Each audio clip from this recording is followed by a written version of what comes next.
자, 오늘 이제 드디어 에스겔 41번째 시간으로 마지막 시간인데 지금까지 40회에 걸쳐서 에스겔서 강의했습니다. 혼자 성경을 읽어서는 정말로 잘 이해하기 힘든 성경 중에 하나가 에스겔서예요. 에스겔서인데 수요일 날 오시는 분들은 다 어느 정도 성경도 읽고 어느 정도 신앙의 수준이 되기 때문에 에스겔서를 같이 이렇게 쭉 공부를 해왔습니다. 오늘은 이제 41번째 시간으로 마지막 시간이 되겠어요. 마지막 시간. 잠깐 복습하겠습니다. 자, 여러분, 에스겔의 가장 핵심적인 메시지는 뭔 것 같아요? 이때까지 쭉 들어보니까 핵심적인 메시지는 뭔 것 같아요? 예? 집사님 뭐라고요? 소망? 예? 소망. 설교 잘 들으셨어요. 우리 김정희 집사님이 설교 잘 들으세요. 저기 앉아서 그냥 막 나를 잡아먹을 듯이 보면서 설교를 들었어요. 그게 은혜를 받는 거예요. 막 맞습니다. 이게 주제가 소망이라 그러잖아요. 소망. 머리가 굉장히 좋으신 거예요. 이 복잡한 얘기를 다 40회 들었는데 딱 요약을 할 수 있잖아요. 예? 많은 얘기를 한 단어로 딱 요약할 수 있는 사람 머리가 좋은 사람이에요. 소망입니다. 소망. 결국 에스겔의 주제는 소망이에요. 왜 소망이 있어요? 우리 인간을 바라보면 소망이 없어요. 또 이 세상을 바라봐도 소망이 없어요. 예? 이 젊었을 때 좀 돈도 벌고 권력도 있고 그렇게 좀 떵떵거리고 사는 것 같지만은 조금 있으면 늙어가지고 다 죽어야 돼. 예? 제가 이렇게 저희 어머니 먼저 천국 보내드리고 아버님 또 이렇게 해서 이제 90이 다 되셔가지고 이렇게 가면서 많은 연세 드신 분들 병원에서 보면서 이렇게 노년을 보내면 이런 걸 이렇게 보면서 정말 하나님 안 계시면 하나님 믿지 않으면은 인간이 정말 인간만큼 불쌍한 게 없다는 생각이 들어요. 평생 동안 이렇게 고생하고 살다가 마지막에 그렇게 외롭고 고독하게 이 세상을 떠나는 게 인간이다. 인간. 그런데 그걸로 끝난다면은 정말 불쌍한데, 예? 불쌍한데 그걸로 끝나는 게 아니라 소망이 있어요. 소망이. 할렐루야. 예, 하나님이 계세요. 하나님이.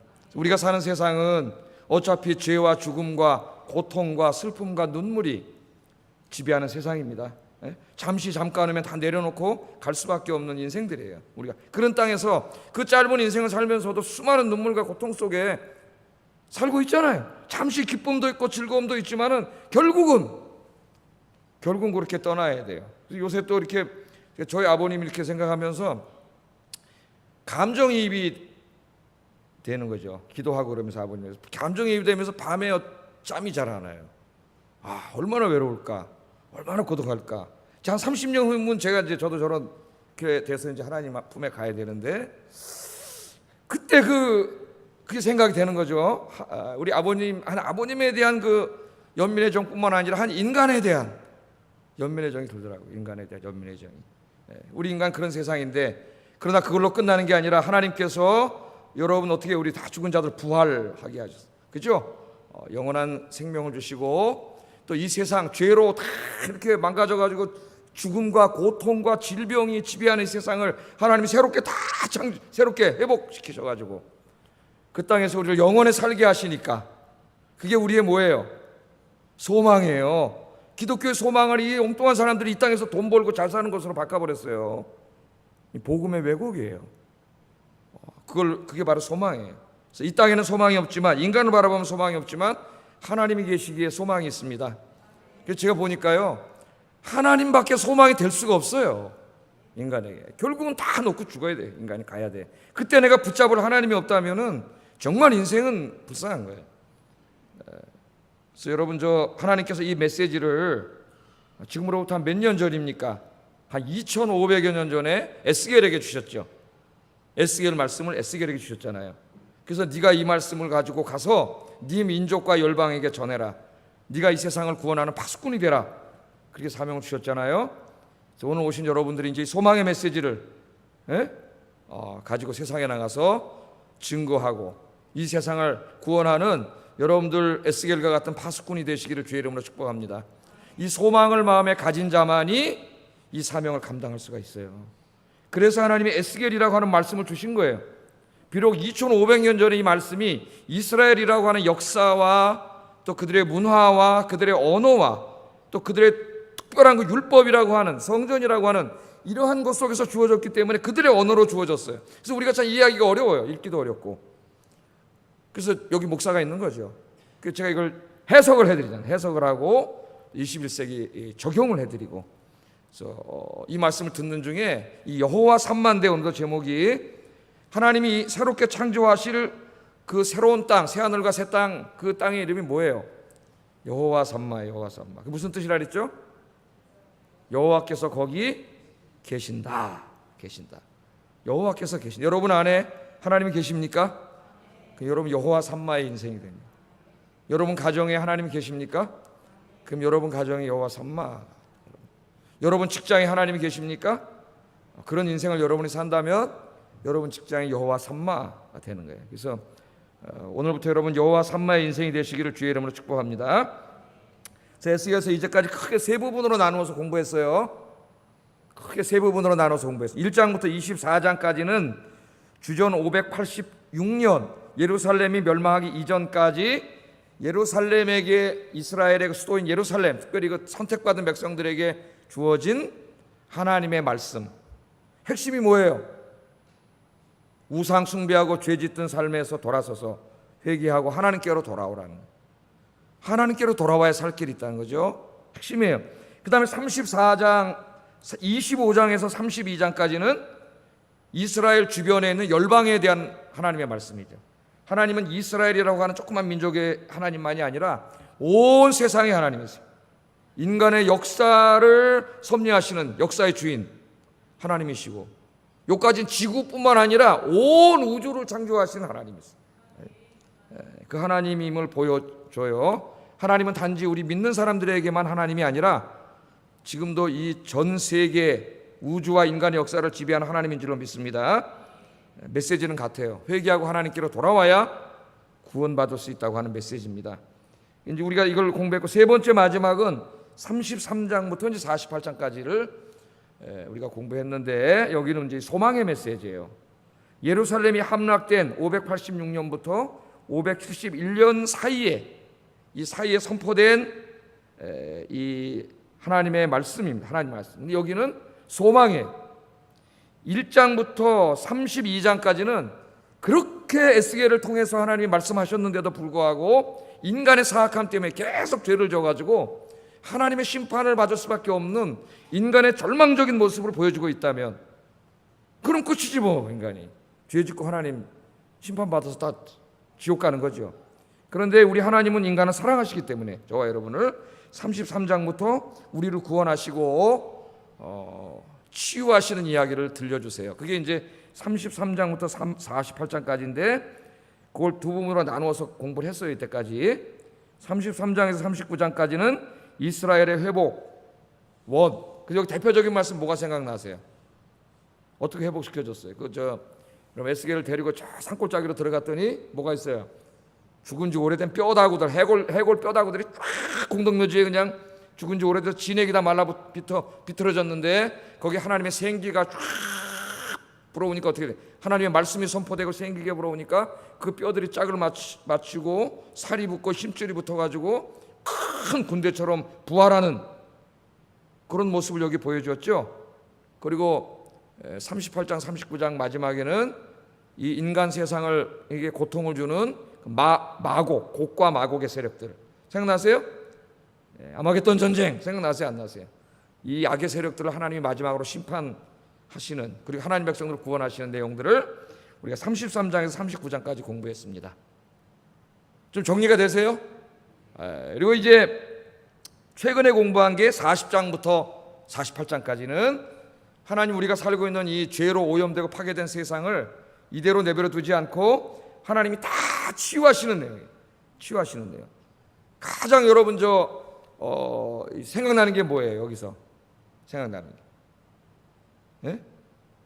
성전에서 생명수, 생명의 강이 흘러나와가지고 그 성전에서 흘러나온, 하나님의 보좌에서 흘러나온 생명수가 흘러가는 곳마다 죽은 땅이 살아나고 죽은 바다가 살아나고 어떻게 됩니까?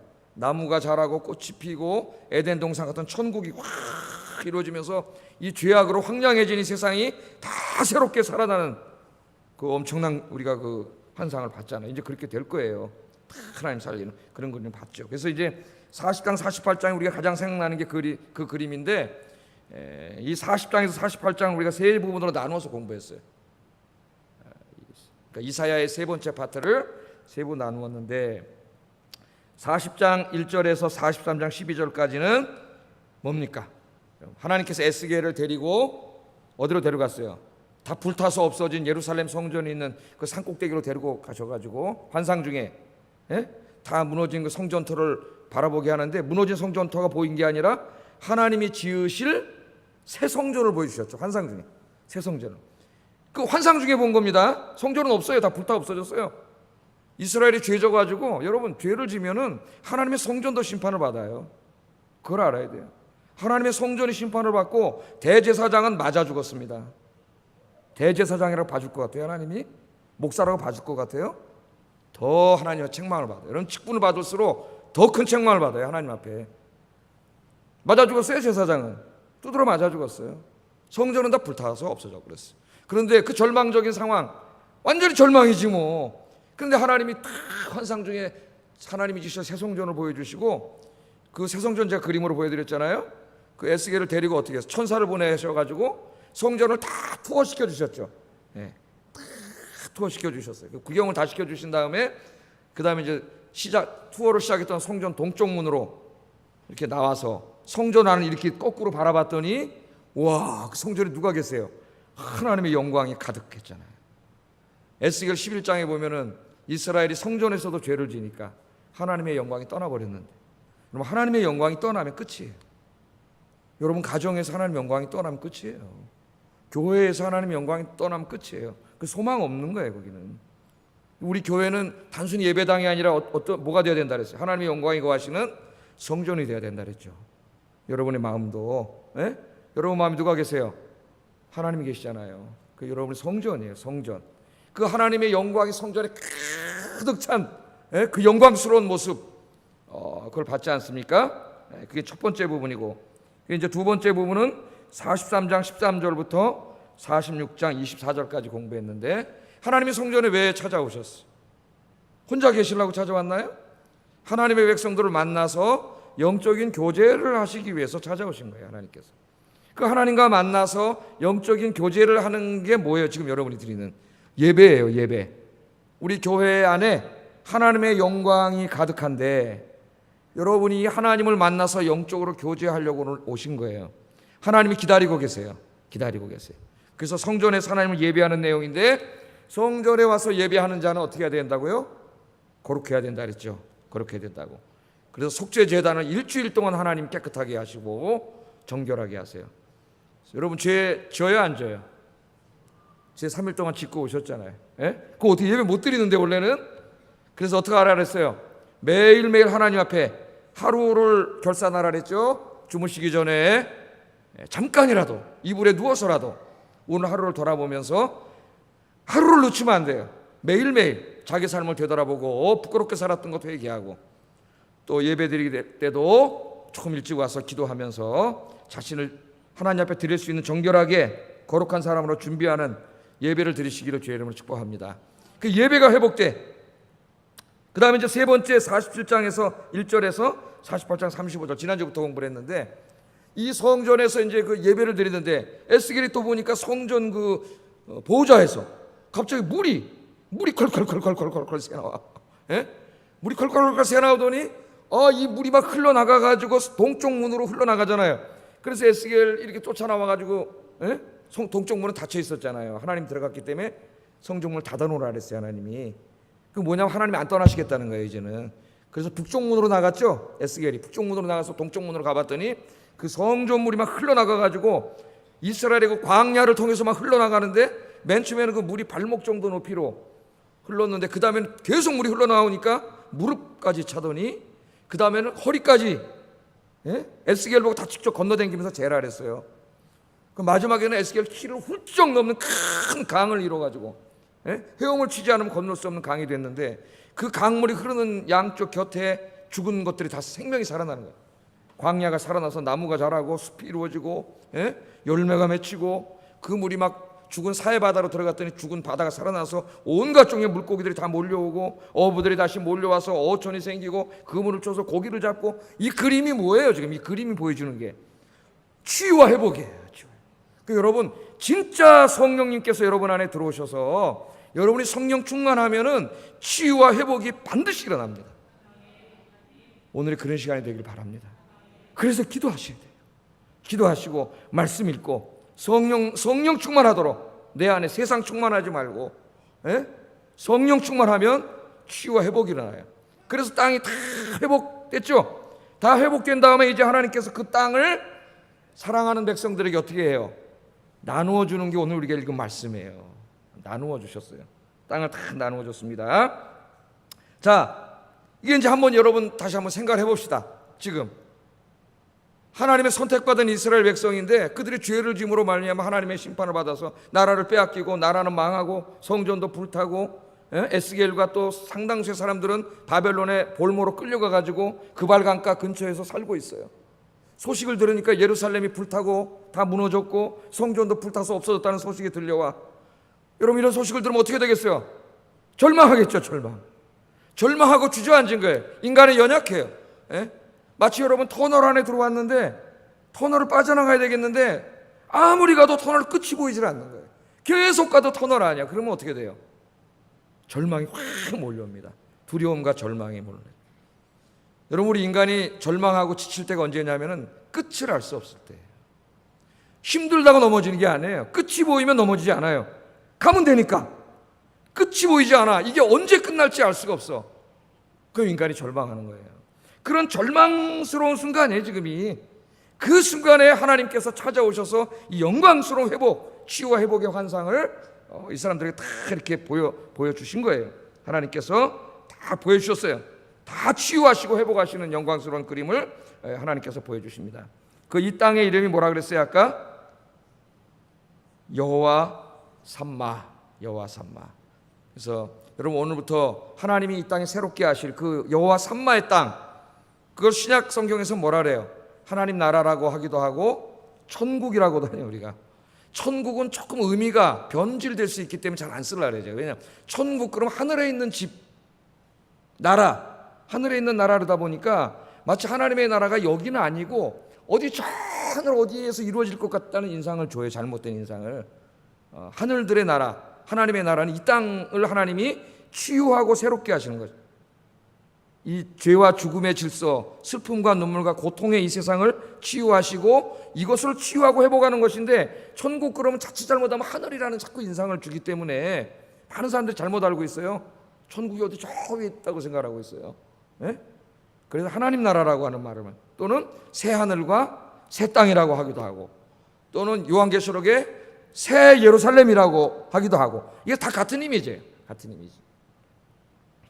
오늘 이 에스겔에서는 여호와 삼마, 하나님이 함께 계시는 곳이라고 우리에게 그렇게 이야기하는데, 이 땅에 소망 두고 살아가시는 여러분 되기를 주의 이름으로 축복합니다. 그게 우리의 소망이에요. 그게 우리의 소망이에요.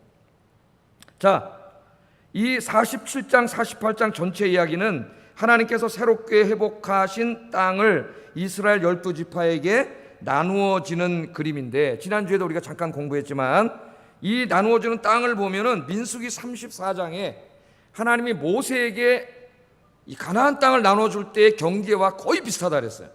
한번 이제 다시 지도를 한번 보죠. 한국말로 된 거 찾으라 그랬더니 잘 없어요. 그 좋은 지도는 또 잘 없어가지고 영어 구글을 쳐봤더니 역시 미국 자료가 좋은 자료가 많더라고요. 보니까 미국 자료가 좋은 자료가 많아요. 그래서 뭐 이거 다 하나하나 아는 거는 별 의미가 없고요. 별 의미가 없고, 이 지금 에스겔 47장 48장에 그 쭉 지명들이 나와서 12지파에게 주기로 한 땅이 그림이 이렇게 돼 있습니다. 이렇게 지난 시간에 공부했죠. 자세한. 그래서 제일 먼저는 하나님께 바칠 거룩한 땅, 요 땅, 하나님께 바칠 거룩한 땅, 요게 성전이에요. 요 땅을 먼저 하나님께 드리고 북쪽으로 7지파, 남쪽으로 5지파, 이렇게 돼 있는데, 이 하나님이 지금 이 에스겔에게 환상으로 보여주면서 회복시켜 주시겠다고 하신 이 땅이 모세와 여호수아에게 약속하셨던 그 땅과 거의 똑같다는 거예요. 거의 똑같. 그러니까 이건 뭘 말한다 그랬어요? 하나님의 약속이 반드시 그대로 이루어진다는 겁니다. 우리가 하나 배워야 될 것은, 우리가 지명을 다 외워서 뭐 하겠어요? 몰라도 돼요. 하나님의 약속은 반드시 이루어진다는 거예요. 약속하신 대로. 그런데 이스라엘은 문자적으로 이 땅을 다 가진 적이 없어요. 솔로몬 때 상당히 가장 넓은 다윗과 솔로몬 때 땅을 차지했지만 문자적으로 하나님 주신 땅을 다 갖지 못했어요. 그래서 오늘날 이 근본적인 유대인들이, 이스라엘 사람들이 지금도 여기서 전쟁하고 있지 않습니까?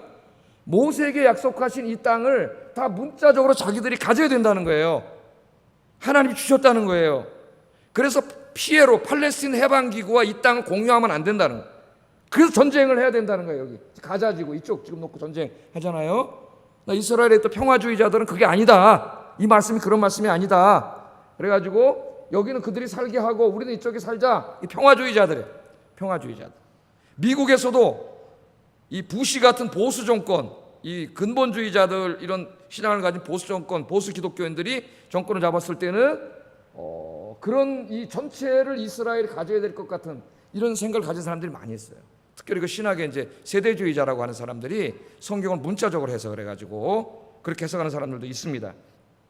자, 여기 중요한 거는 그런 게 아니고, 이게 문자적인 의미가 아니에요. 문자적인 의미가. 이스라엘이 이걸 문자로 가져본 적이 없어요. 그래서 하나님이 약속하신 그것이 솔로몬 때에도 다 갖지 못했지만은 마지막 때에는 약속하신 그대로 하나님이 다 주신다는, 약속하신 그대로. 그러니까 여기 지금 요 이스라엘은 단지 이스라엘만 말하는 게 아니다는 걸 알아야 돼. 이스라엘은 온 인류에 대한 뭐예요? 하나의 모형이에요, 모형. 요 이스라엘 땅은 온 세상에 대한 모형이에요, 모형. 그래서 하나님께서는 약속하신 것을 반드시 이루어 주시고, 지금 이 에스겔을 통해서 우리에게 약속해 주셨잖아요. 온 세상을 새롭게 창조하셔서 우리에게 주신다고 약속해 주셨잖아요. 계시록에 보면은 새 예루살렘이 하늘에서 내려오고 이 땅에 하나님 나라가 이루어지고 하나님의 백성들이 거기서 부활해가지고 영원히 사는 그림이 나오지 않습니까? 이게 성경의 약속이죠, 약속. 기독교의 소망이고, 이 성경 66권이 하나님이 주신 약속이 약속한 말씀 그대로 반드시 이루어진다. 할렐루야. 이걸 믿습니까? 이걸 정말 믿는 사람은 인간의 고통에서 해방됩니다. 죽음이 두렵지 않아요. 이 소망을 갖게 돼요. 그래서 오늘 이 소망을 여러분 마음속에 갖게 되는 믿음이 생기기를 주의 이름으로 축복합니다. 근데 눈만 뜨면 뭐가 보여요? 하나님이 약속하신 저 여호와 삼마의 땅은 안 보이고 이 세상만 자꾸 보이고, 학교 다니길래 동창 오랜만에 만났는데 보니까 아파트가 세 채라 그러고, 아파트 세 채에는 이제 큰일 났어요. 내가 보니까 오늘부터 부동산 대책을 발표해가지고 이제 두 채 이상 집 있는 사람이 중과세 한답니다. 중과세. 예를 들면 세 채를 가진 사람이 8억짜리 집을 샀다가 팔았는데 10억을 벌잖아요. 그 2억의 시세 차익을 남겼잖아요. 세 채 있는 사람이. 그런 세금이 얼마인지 아십니까? 1억 5천만 원이에요. 이제부터. 아십니까? 두 채 가진 사람이 만약에 그렇게 팔았다 그러면은 8,600만 원 세금 내야 돼요. 이제는 주택을 과다하게 보유한 사람 한 사람이 세대로 한다며, 사람도 아니고, 그 사람을 투기꾼으로 봐서 징벌적 과세를 하는 정책을 발표했어요. 발표를 했습니다. 하여튼 난 집도 하나 없으니까 뭐 상관없는 일인데 그런 정책을 발표했어요. 자, 이 얘기를 제가 왜 했어요 지금? 이 새 하늘과 새 땅을 하나님 다 해주기 때문에 그런 거 보고 뭐 세 채, 네 채 땅 이런 것만 보니까 새 소망을, 이게 하나님이 만드실 이 여호와 삼마의 땅에다, 천국에다가 하나님 나라의 소망을 두고 살아야 되는데 이건 안 보이잖아요. 자꾸만 눈만 뜨면 얘네들이 보이니까, 얘네들이 좀 있으면 행복해지고 얘네들이 좀 없으면 불행해지고, 또 쟤는, 내 친구는 저렇게 잘 되는데 나는 이렇게 안 되나 불행해지고, 그런 거예요. 물론 인간이기 때문에 그런 데서 완전히 벗어날 수는 없지만, 여러분 궁극적인 이 여호와 삼마의 땅에 대한 소망, 새 하늘과 새 땅에 대한 소망이 여러분의 중심을 차지하기를 주의 이름으로 축복합니다. 그럼 좀 실망했다가도 금방 일어날 수가 있어요. 그래서 여기까지 이제 저희가 쭉 정리를 했고요. 이제 오늘 이 말씀을 가지고 제가 한 4가지 정도 신학적 모티프를 가지고 간단하게 좀 설명을 하고 마치려고 그래요. 그래서 오늘 제가 이제 이 에스겔 47장 48장의 이 환상, 에스겔이 본 새로운 땅, 여호와 삼마의 땅에 가지고 있는 신학적 모티프가 있어요. 네, 오늘 이건 제가 발견한 건 아니고 제가 이 구약학자 중에서 제일 좋아하는 학자가 한 사람인데 크리스토퍼 라이트라고. 신약에서는 톰 라이트고 둘 다 라이트의 이름이 영국 사람이에요. 이 크리스토퍼 라이트라고 하는 이 구약학자가 있는데 우리나라 이 사람 책이 많이 번역이 되어 있습니다. 영향을 많이 미치고 있어요. 구약을 연구하는데 이게 복음적으로 구약을 연구하기가 참 어렵습니다. 왜냐하면 고고학하고 성경의 연대기하고 안 맞아요. 고고학하고. 그러다 보니까 고고학에다가 신뢰를 두고 연구를 하면은 성경의 연대랑 맞지가 않아요. 고고학도 이렇게 정확한 학문이 아닌데 그래서 이게 쉽지가 않아요. 그런데 이 크리스토퍼 라이트는 굉장히 복음적인 학자. 또 복음주의자의 약점이 뭐냐면 학문성이 없어요. 공부 잘하는 게을러가지고 보수주의자들이. 참 안타까운 일이에요. 그런데 이 사람은 굉장히 공부를 많이 하는 학자예요. 그래서 제가 좋아해요. 신학적인 깊이도 있고 복음주의자예요. 신약의 톰 라이트도 마찬가지고. 근데 이 크리스토퍼 라이트의 에스겔서 강해서라 할까요? 주해서를 보면은 이 부분에서 네 가지 신학적인 모티프를 찾았습니다. 우리가 읽으면 뭐 어느 지파에게 무슨 땅 주고 어느 지파에게 무슨 땅 주고밖에 안 보이잖아요. 네 가지 신학적인 모티프를 찾아서 이 설교해야 되는데 벌써 21분이네. 설명하게. 첫째는 평등이에요. 평등. 여호와 삼마의 땅에 하나님께서 이 세상을 다 치료하셨을 때 이 땅에 이루어질 하나님 나라의 특징이 뭐냐면 평등입니다. 우리가 살고 있는 세상은 평등해요, 안 평등해요? 안 평등해요. 저는 집도 하나도 없는데 저 사람 막 30채 있는 사람도 있고, 그렇죠?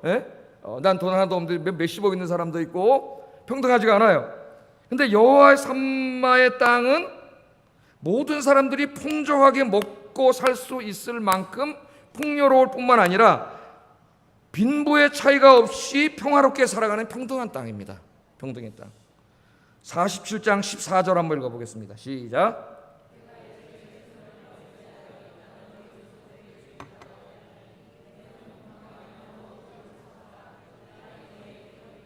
아멘. 이 땅을 나누어 줄 때 하나님께서 어떻게 나눠주라 그래? 너희는 공평하게 나누어라 그래. 공평하게. 우리 인간의 세상이 공평하지가 않아요. 공평하지가.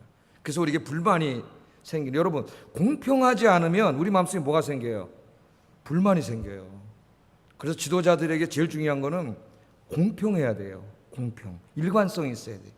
자기 변덕에 따라서 왔다 갔다 하면은 다 불만이 일어나요. 밀란이 일어나요. 공평을 해야 되는데 하나님이 공평하게 나누라 그랬어요. 공평하게. 하나님 주신 땅을 우리가 하나님 말씀대로 공평하게 나누었으면 이렇게 싸우고 이렇게 막 살지 않고 전쟁하지도 않고 빈부의 차이가 이렇게 심해지지도 않고 이러지 않았어요. 근데 인간의 탐욕과 욕심이 좋은 거 있으면 내가 다 가지려고 하는 마음이 있어요, 인간에게. 그러다 보니까 힘 있는 사람이 다 가질 거 아니에요. 힘 없는 사람 것도 뺏고. 오늘날 이렇게 세상이 된 거예요. 하나님은 다시 세상을 치료하신 다음에 공평하게 나눠주십니다. 공평하게. 그래서 이 하나님의 나라는 이 여호와 삼마의 땅은 모든 사람들이 먹고 살기에 부족함이 없을 만큼 풍요로운 땅일 뿐만 아니라 빈부의 차이가 없이 모두가 평등하게 살아가는 그런 세상이에요. 그런 세상. 하나님의 나라에서는 이제 여러분 부활하셔가지고 하나님 이 땅을 다 치유하셔서 하나님 나라가 이루어져 여기서 할 때는 하나님이 여러분이 먹고 살기에 조금 더 부족하지 않을 만큼 풍족한 땅과 그런 걸 다 주시고 또 그걸 모든 사람에게 공평하게 나눠주세요. 공평하게. 그래서 평등이 이루어져요. 평등이. 여러분, 우리 인간이 지금 추구하는 두 가지 가치가 뭡니까? 자유와 평등이에요. 자유와 평등. 우리 자유민주주의는 자유의 방점이 있어요. 인간은 하나님 앞에 책임 있는 동물로서 인간의 자유를 억압하면 안 돼. 인간은 뭐예요? 자기가 원하는 종교를 선택해서 믿을 수 있고 자기 생각의 자유, 생각한 것을 이야기할 수 있는 자유가 있고 집회 결세의 자유가 있고 자유의 자유. 자유는 하나님 우리에게 주신 선물이에요. 자유. 그런데 이 자유를 너무 강조하다 보니까 우리가 자유를 막 서로 행사하다 보니까 어떻게 돼요? 불평등의 문제가 생겨요. 불평등의 문제가. 시장에 나와서 막 자유롭게 장사를 하다 보니까 능력의 차이가 있잖아요. 어떤 사람 많이 버는데 어떤 사람 못 벌어. 그러다 보니까 불평등의 문제가 생겨요. 자유민주주의 사회 가장 큰 문제가 뭐냐면 불평등이에요. 그래서 이 불평등의 문제를 해결하려고 나온 게 뭐예요? 공산주의예요. 공산주의. 우리가 다 인간인데 똑같이 살자 이거예요. 똑같이 일해가지고 똑같이 나누어 갖자는 거예요. 국가가 사적 재산을 허락하지 말고 다 국가가 전체적으로 계획 경제를 해가지고 다 경제를 해가지고 모든 사람에게 똑같이 나눠주자는 거예요. 그래서 상당히 이상적이잖아요. 공산주의 뭘 강조한 거예요? 평등입니다. 평등. 자유와 평등. 이 두 가지를 어떻게 실현시킬 수 있을 것인가가 이게 지금 우리 이 정치하는 사람들이나 사회학자, 역사학자들의 핵심이에요. 그래서 이 자유와 평등에 가장 근접하게 간 나라가 북유럽 사람들이라는 거예요. 네? 북유럽 사람. 자유가 그렇게 많으면서도 사회복지가 잘 돼 있어가지고 사회 안전망이 구축되고 그 어려운 사람이 없는 사회예요. 자유와 평등, 자유와 평등의 추구입니다. 그런데 하나님의 나라는 바로 그런 나라예요. 그런 나라예요. 불평등이 없어요. 그래서 우리가 이제 중요한 게 뭐냐면은 우리가 이 땅에 살아갈 때 하나님 나라가 그런 나라이기 때문에 우리가 하나님의 나라의 백성으로서 이 땅에 살아갈 때에 바로 이 일을 위해서 힘써야 되는 거예요. 내만 욕심 부려가지고 나만 많이 먹겠다고 나 혼자 다 가지면 그건 하나님의 백성이 아니에요. 하나님 나라는 그런 사람하고 상관이 없어요. 그런 사람은 하나님의 나라에 설 수 없어, 살 수 없어요. 왜? 하나님의 나라는 그런 나라가 아니기 때문에. 평등이 이루어지는 나라이기 때문에 그 삶을 여기서부터 살아내야 돼. 그리고 그런 나라를 여기서부터 이루어야 돼요. 그래서 그것을 어떻게 이루었느냐? 신약 성경에 보면은 사도행전 4장에 보면 예루살렘 교회 초대교인들은 이렇게 이루었습니다. 한번 읽어보겠습니다. 시작.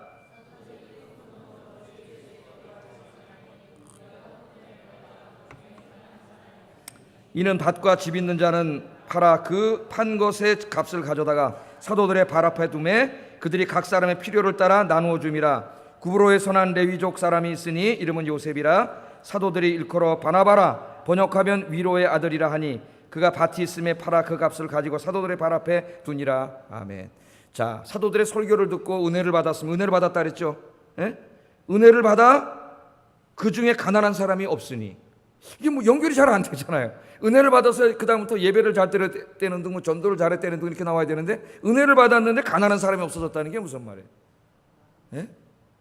그 다음에 나오잖아요. 은혜를 받았어요. 성령이 충만해지니까 어떻게 했어요? 자기의 것을 어려운 이웃들에게 나누어주기 시작했다는 겁니다. 나누어주기 시작했어요. 그러니까 어떤 국가가 계획 경제를 하고 강제적으로 다 뺏어가지고 강압적으로 나눠준 사회주의 국가가 아니라 기독교가 표방하는 평등주의는 성령 충만한 은혜 받은 사람들이 하나님의 사랑으로 자기의 것을 나누어 줌으로써 이루어지는 거예요. 나누어 줌으로써.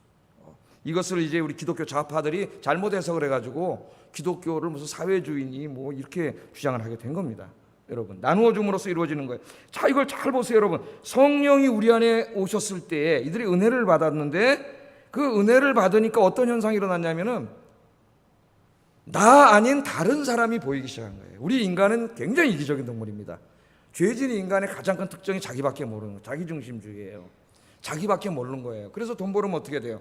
자기만을 위해서 벌고 자기만을 위해서 모으고 자기만을 위해서 써요. 자기, 가족, 자식 여기까지는 엄청나게 쓰는데 요 한 울타리를 넘으면 돈 10,000원이 아까워. 벌벌벌 떨어요. 이게 구원받지 못한 사람의 삶이에요. 그런데 성령이 충만해지고 오순절 하나님의 말씀을 듣고 은혜를 받다 보니까 나 아닌 다른 사람이 보이기 시작합니다. 여러분, 이게 은혜 받은 사람, 성령 충만한 사람의 가장 큰 특징입니다. 은혜 받기 전까지는, 성령 충만하기 전까지는 나밖에 안 보여요. 교회 안에서도. 근데 은혜를 받으면 나를 넘어서서 다른 사람이 보이기 시작해요. 주변에 가난한 사람, 소외된 사람, 아픈 사람, 병든 사람, 이런 사람들이 보이기 시작해요. 그런 사람들이 보이기 시작하는 거예요. 그래서 이 C.S. 루이스라고 하는 사람은 이 미어 크리스찬이티라고 하는 책에서 헬라어에 기초해가지고 이 생명을 두 가지로 나눠요. 하나는 비오스, 자기중심적인 생명. 구원받기 전에 우리가 지금 갖고 있는 육적인 생명을 말해. 또 하나는 조에라고 하는 것인데 저거는 구원받았을 때 성령이 가져다주는 새 생명을 말해요. 새 생명. 그래서 우리 구원받기 전에 이 생명은, 육신의 생명은 자기밖에 몰라요. 그런데 성령이 우리 안에 찾아오시면은 어떻게 돼요? 새 생명을 주세요. 새 생명. 이 새 생명은 자기 중심의 생명이 아니라 하나님 중심, 이웃 중심의 생명이 되는 거예요. 그러니까 초대교인들에게 성령이 임하시니까 자기밖에 모르던 생명이 어떻게 돼요? 죽고 성령이 가져다 주신 새 생명이 나를 지배하니까 하나님이 보이고 이웃이 보이고 나를 사랑하는 삶에서 하나님을 사랑하고 이웃을 사랑하는 삶으로 변하게 되는 거예요. 이게 진짜 변합니다. 이게 진짜 회개예요. 삭개오를 보세요. 삭개오도 그랬죠? 예? 그게 진짜 회개예요. 이게 진짜 예수님 만난 거예요. 진짜. 여러분에게도 지금까지도 그렇게 살아오셨겠지만 이런 큰 근본적인 인생의 변화가 있기를 주의 이름으로 축복합니다. 그래서 사도 바울이 이렇게 말을 했어요. 우리가 어떻게 이 에스겔이 얘기하고 있는 하나님 나라의 풍요와 평등을 그래도 이 죄 많은 세상에서 완벽하진 않아도 그래도 그렇게 가난하고 바꿈고 이런 사람 없이 우리가 같이 이렇게 어떻게 누릴 수 있는가? 디모데전서 6장 17절 19절 읽어보겠습니다. 시작.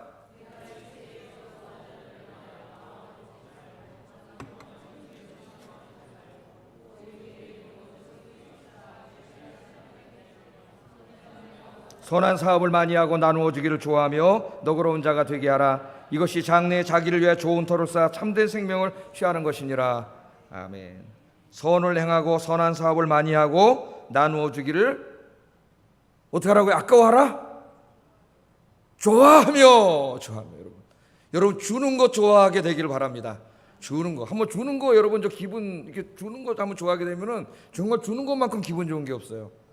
근데 은혜 못 받으면 주는 것만큼 아까운 게 없어요. 예? 제가 고등학교 때 희문고등학교 나왔는데 하여튼 야구장에 가면은 가끔 응원을 가면은 선배들이 학교 전통이 100년이 넘었으니까 와가지고 예? 그 아이스케이크장 사막 옛날에 지금은 못 다니는지 모르겠어요. 야구장 안 간 지가 35년 됐으니까 이 아이스케이크 장사들이 막 다닌단 말이죠. 그럼 아이스케이크 통 한 10개 다 사 그냥. 야 일로 와! 다 사가지고 그 아이스케이크 딱 사가지고 후배들한테 막 다 나눠주는 거예요. 이러면서 막 필승 막 50m 졸업생 누굽니다. 그러더니 아이스케이크를 다 놔주는 거예요. 기분 너무 좋아 이 사람은. 돈 팍팍 쓰는데. 그래서 저도 그때 꿈을 가졌어요 하나. 나도 언젠가는 돈 벌어가지고 야구 응원 와가지고 내 후배들한테 아이스케이크 다 사가지고 나눠줘야 돼. 근데 목사가 돼가지고 한 번도 가본 적이 없습니다. 한 번도 가본 적이 없어요. 이 주는 기쁨, 여러분 하나님이 주신 것들 여러분 나눠주는 기쁨이 가득하기를 주의 이름으로 축복합니다. 이 땅에서 어차피 평등은 완전히 이루어지지 않아요.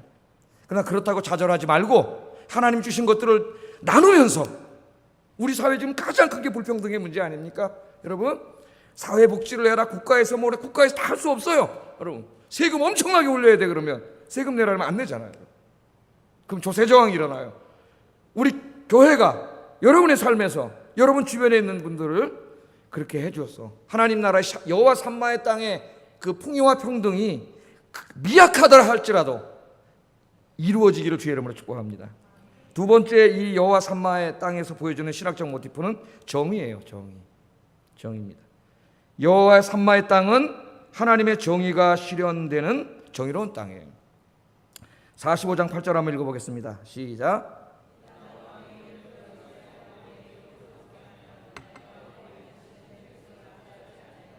그 나머지 땅은 이스라엘 족속에게 그 지파대로 줄지니라. 아멘. 여기 하나님의 모티프가 나오는데 하나님께서 이스라엘에게 땅을 나눠줄 때 똑같이 나눠줬죠. 하나님이 주신 땅의 그 경계를 지어줬잖아요. 아까도 경계를 지어줬는데 이 경계를 인간이 옮길 수 없습니다. 왜? 그 땅은 하나님이 이스라엘 백성에게 줬지만 레위기에 보면 그 땅은 여호와의 것이라 그랬어요. 너희는 우거하는 나그네일 뿐이고 내가 이 땅에 사는 동안 그 땅에 농사 짓고 살라고 맡겼을 뿐이지 그 니네 땅이 아니야. 근데 우리가 어떻게 해요? 여기서 금고 놓고 지적도 만들어 놓고 등기해가지고 자기 땅이라고 우기고 그 땅을 자꾸 늘려가는 재미로 살잖아요. 늘려가는 재미로. 그러다 보니까 그냥 성이 안 차니까 어떻게 해요? 힘이 있고 권력 있는 사람들이 부당하고 불의한 방법으로 뺏는 거죠. 뺏어요. 그래서 나중에 하나님이 공평하게 나눠준 땅이 이사야 선지자 시대에 오면은 소수의 부자와 권력자들이 다 가져가게 돼요. 그 이사야 5장 8절 9절 한번 읽어보겠습니다. 시작.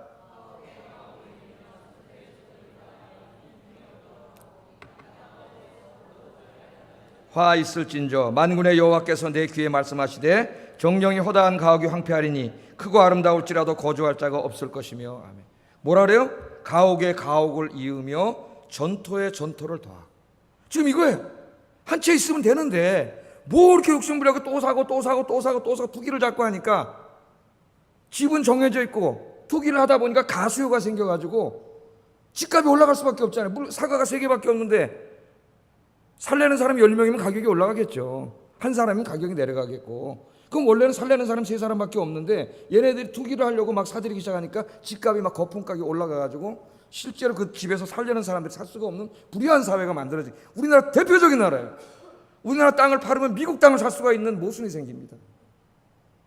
부동산 가격이 엄청나게 가수화되고 집값이 막 올라가다 보니까 장사를 해도 돈을 많이 벌어도 월세를 자꾸 올리기 때문에 결국은 그 집주인 돈을 내주다 다 볼일 다 보는 거예요. 예? 이런 불의한 사회, 불의한 사회.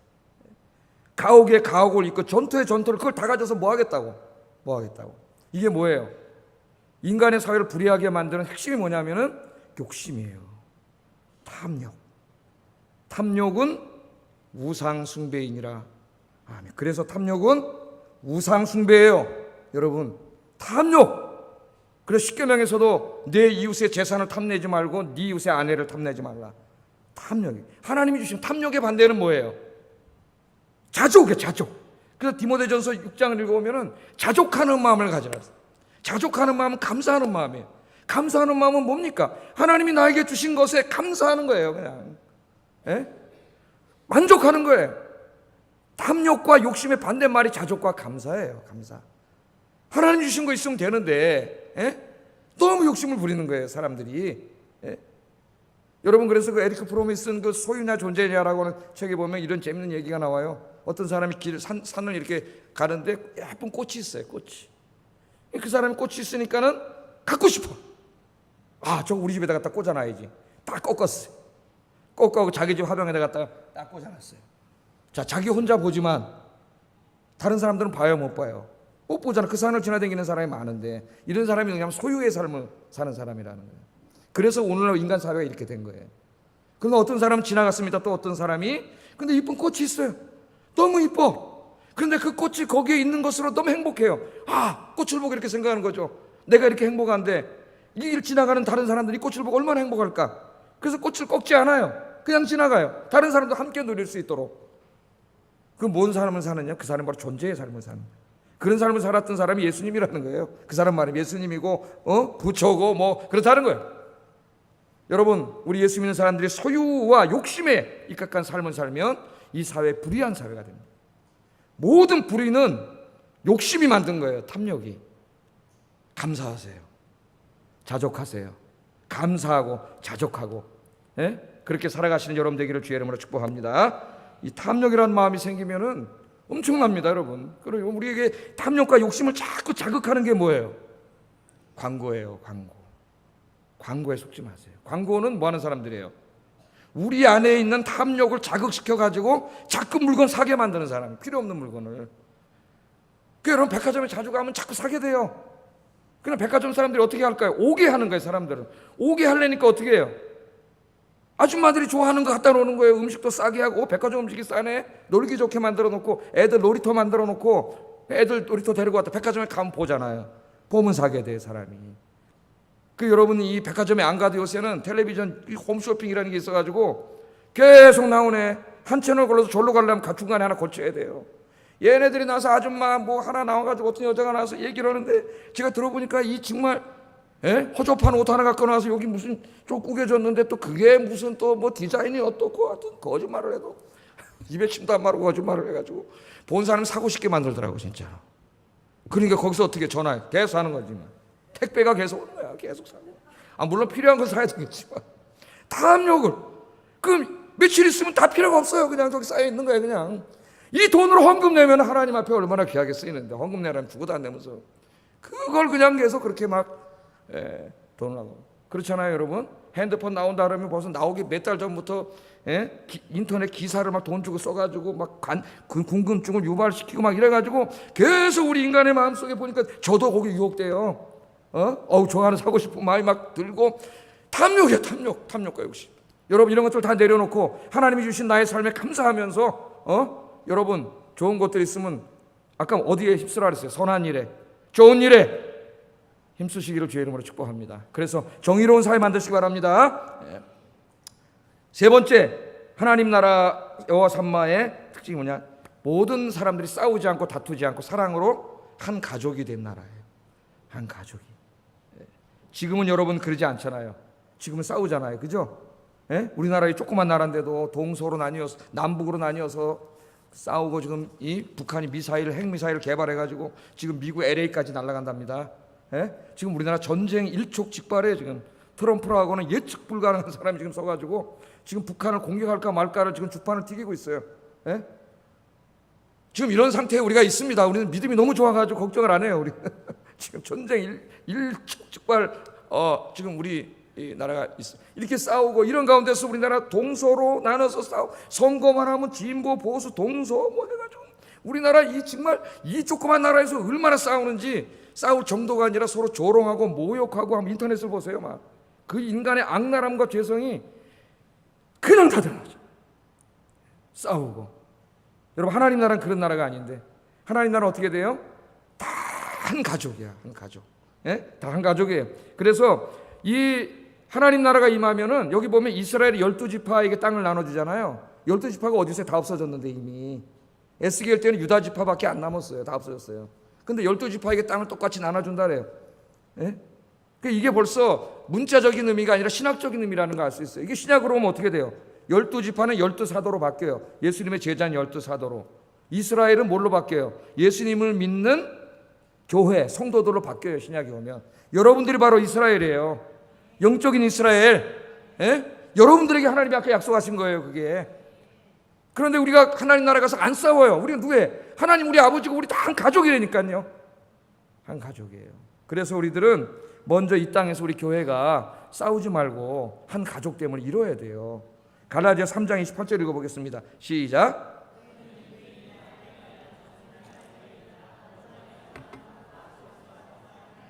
예, 여기 유대인과 헬라인 매일 싸우던 사람이 그 당시에 종과 자유인 완전히 상극적인 관계, 남자와 여자 다 마찬가지예요. 도저히 하나 될 수 없는 그런 범주에 있는 사람들이에요.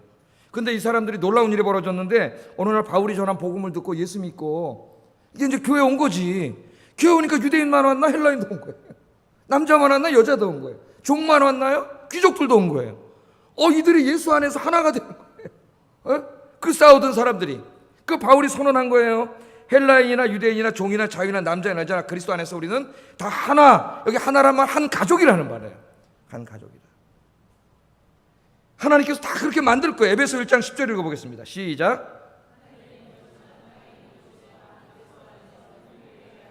여기 통일되게 한다는 말은 다 사랑으로 하나 되게 한다는 말이에요. 하늘에 있는 것과 땅에 있는 것들, 이 세상에 있는 모든 것들이 인간만이 아니라 동물까지도 다 하나님 안에서 사랑으로 하나 되게 하나님 만드는 것이 궁극적인 하나님의 목적이에요.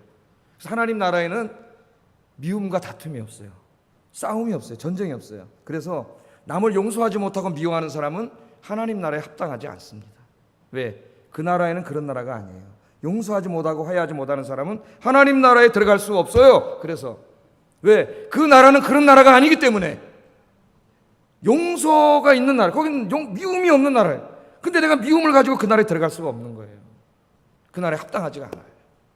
그래서 먼저는 우리 그리스도인들이 교회 안에서 먼저 이 여호와 삼마 하나님 나라에서 이루어지는 한 가족됨을 교회 안에서 먼저 이루어야 돼요. 그래서 하나 되는 게 굉장히 중요한 거예요. 그리스도인들이 용서하고 사랑하고 그렇게 함으로 우리는 세상에 여호와 삼마의 땅 하나님의 나라가 이 땅에 이루어짐을 미리 보여줘야 돼. 근데 오늘 안타깝게 교회가 어떻게 돼요? 교회 안에 성도들이 싸워요. 안 믿는 법정에 가서 고발하고 재판하고 하나님의 영광을 다 가려놔. 그러니까 세상 사람들 교회를 보고 하나님 나라는 없구나, 거짓말이구나 그렇게 믿게. 정말로 큰 죄를 짓는 거예요, 하나님 앞에. 그래서 우리 아영교회는 우리 교회에서부터 우리가 서로 사랑으로 하나 된 정말 한 가족 같은 교회로 만들기를 주의 이름으로 축복합니다. 우리 한 가족이에요, 여러분. 가족 중요해요. 이 땅에서는요 혈연으로 가족이 이루어져요. 혈연으로. 그 혈연 얼마나 끈끈합니까? 혈연이. 그러나 하나님의 나라가 임하면, 여호와 삼마의 땅이 임하면 혈연으로 이루어진 가족은 없어져요. 하나님 나라에서는 가족이 믿음으로 이루어져요. 믿음으로. 그래서 여러분들은 다 누구예요 지금? 가족이에요. 싸우지 마세요. 예? 조금 싸울 수는 있지만 인간이기 때문에 금방 화해하세요. 예? 가족이에요, 가족. 또 하나 중요한 게 있어요. 이 땅에서는 내 가족이라 할지라도 하나님 나라에서는 가족이 안 될 수도 있어요. 왜? 예수 안 믿으면 한 가족이 안 돼요. 그래서 전도해야 돼요. 가족 전도해야 돼요. 그래서 여러분 이 땅에 살면서 하나님 나라의 복음을 전하고, 정말 우리 아영교회가 오늘부터 이 여호와 삼마의 땅에서 이루어지는 한 가족됨, 정말 가족 같은 교회, 가정 같은 교회를 이루는 일에 힘쓰시기를 주의 이름으로 축복합니다. 마지막으로 여호와 삼마의 땅이 보여주는 신학적 모티프는 거룩함이에요. 거룩함. 자, 지도가 또 하나 나오는데 이제 다 끝났어요. 이제 마지막이니까 잘 공부하셔야 돼요. 자, 여기 아까 성전이라 그랬죠? 성전. 예? 요게 C가 이제 여호와 삼마의 땅의 모형인데, 요 중앙이 하나님께 드려진 거룩한 땅이에요. 이게 성전이고, 이 땅의 중심에 뭐가 있어요? 하나님의 성전이 있어요. 성전. 그러니까 여호와 삼마의 땅의 중심은 뭐예요? 성전 중심, 하나님 중심이에요. 이 세상은 도시의 중심에 뭐가 있어요? 시청이 있고 청와대가 있고 국회가 있어요. 금융가가 있어요. 미국 뉴욕의 중심가에 월가라는 이 금융가가 있어요. 돈과 권력이 중심이에요. 지식이 중심이에요. 그러나 하나님의 나라에는 그딴 것이 중심이 아니에요. 하나님의 나라에는 하나님이 중심이에요. 성전이 중심이에요. 그래서 여러분, 이 땅에 우리가 살아가는 동안 여러분의 중심에 다른 세상의 것들을 두지 말고 하나님을 중심에 두고 사셔야 돼요. 그게 여호와 삼마의 인생이에요. 하나님 중심에 두고 사는 사람은 어떻게 해요? 하나님께 나와서 예배드리고 찬양하고 하나님 닮아서 거룩한 삶을 살아가는 거예요. 그래서 교회는 사랑의 공동체이면서 동시에 거룩함의 공동체입니다. 거룩함의 공동체. 교회가 거룩을 이루면 안 돼요. 교인들이 나가서 세상 사람만도 못하게 거짓말하고 불의하게 살면 그게 무슨 교회예요?